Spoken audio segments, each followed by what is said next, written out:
Sudden cardiac death is caused by a loss of heart function. It's the most common form of natural death in the U.S., resulting in about 325,000 deaths each year. Dr. Roger Duber of San Antonio Hospital in Upland explains diagnosis and treatment. Sudden death, most of the time, is due to coronary artery disease. And it may be the first symptom that one ever has for coronary artery disease. And that's usually because there's a plaque within the artery wall that ruptures, induces clot formation, and all of a sudden there's a portion of the heart muscle not getting any blood flow at all.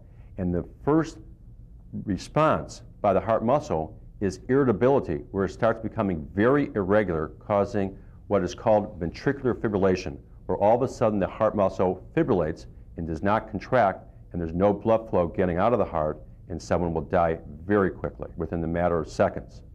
The diagnosis of coronary artery disease is quite dependent upon how it presents itself.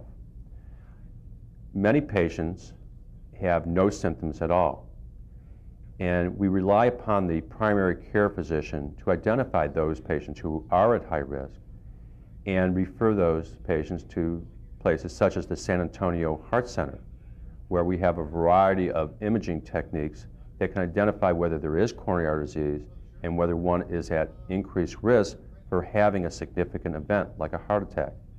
Those who we identify to have serious obstructive lesions in the arteries of the heart frequently are referred to our cardiac catheterization team, where they undergo coronary angiography, where we can accurately visualize the obstructions and see if intervention is necessary. The treatment is essentially dependent upon two things.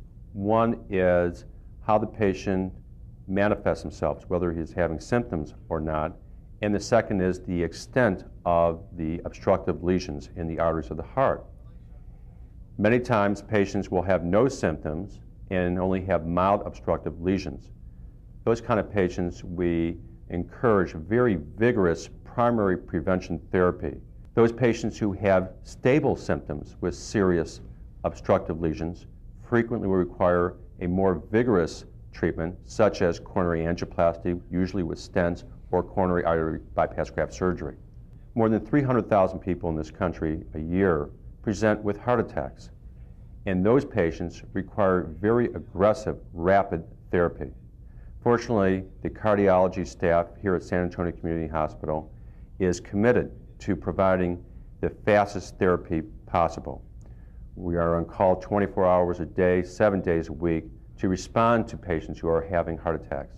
Our goal, however, here at San Antonio Community Hospital Heart Center is to return the patient to a normal lifestyle that was as good, if not better, than the one they had before they came into the hospital.